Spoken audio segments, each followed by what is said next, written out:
An intruder broke into my girlfriend's house and got pulverized after getting into a fight with her, and now I can't see my girlfriend the same way anymore. Posted by you/Harcourting. The other night, I was sleeping over at my girlfriend's.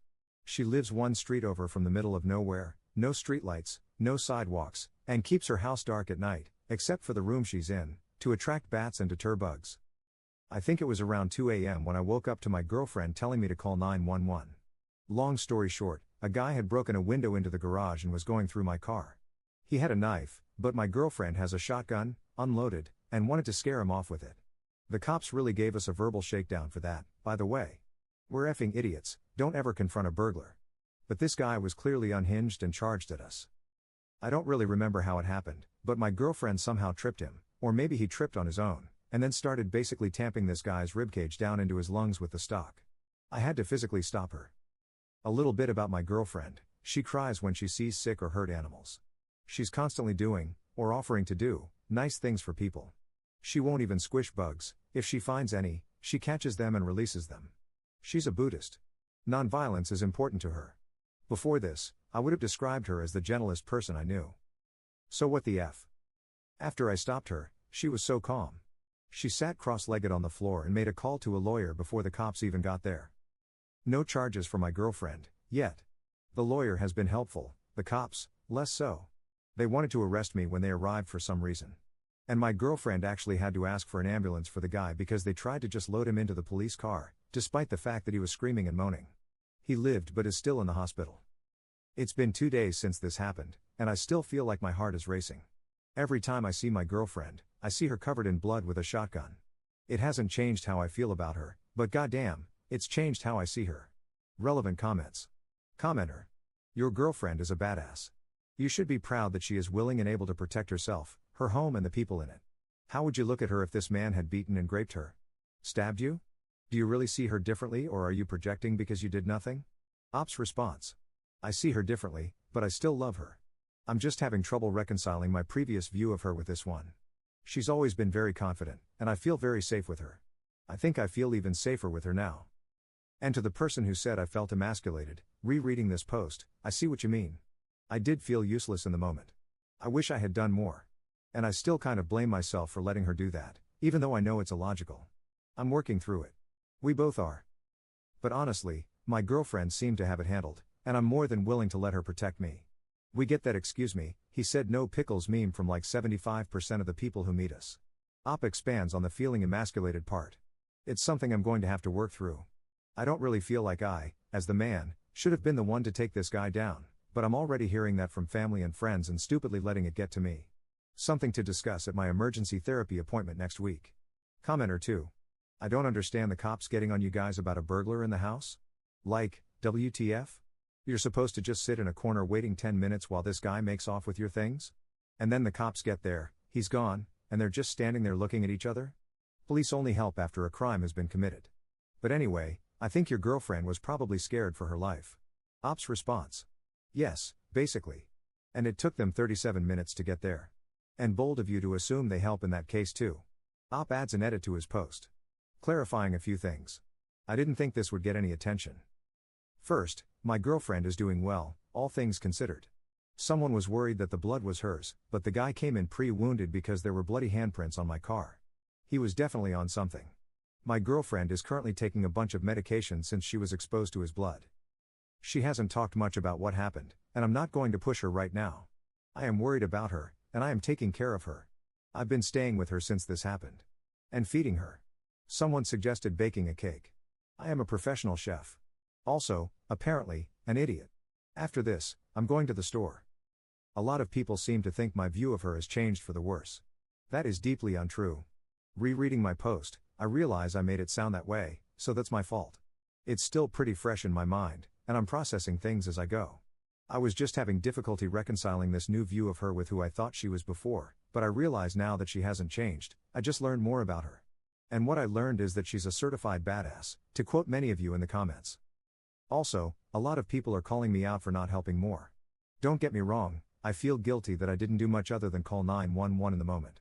I don't want to sound like I'm making excuses for myself because I was absolutely scared crapless, but my girlfriend didn't really give me a chance to help.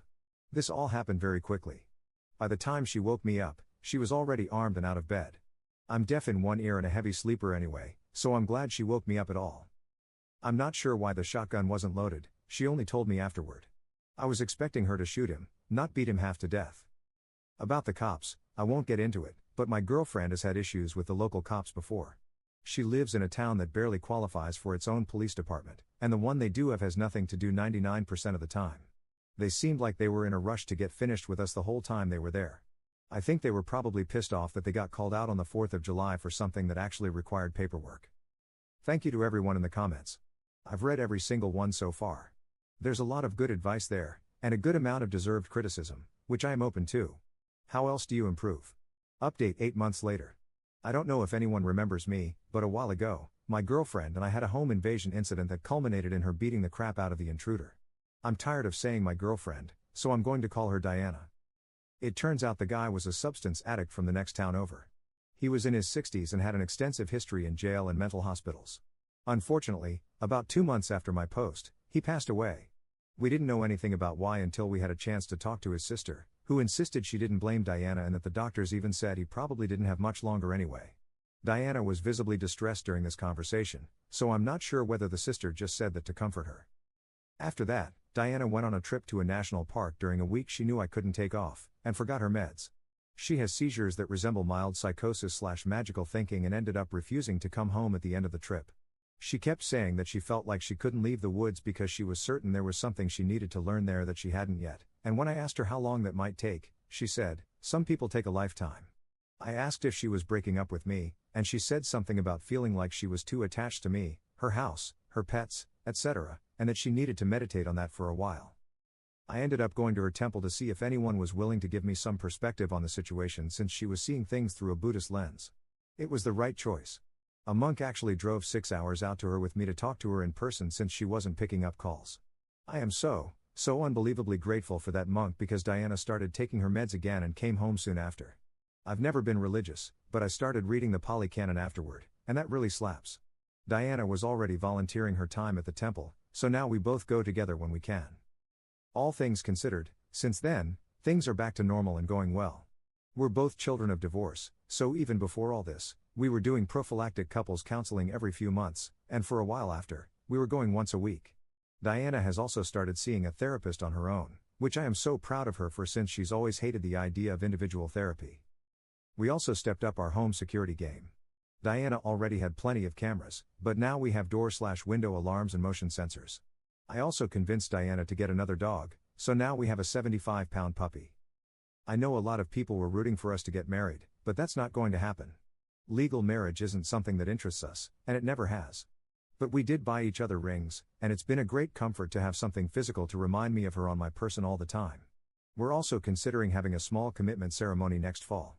Thanks again for all the feedback on my previous post. I got a lot of great advice and some good criticism. I showed it to Diana, and she got a kick out of the comments, and we had a little mutual cry over how kind a lot of you guys were. I asked her if she was okay with me posting this update, and she clucked at me and told me to do whatever I want online as long as I'm being nice and anonymous, lol.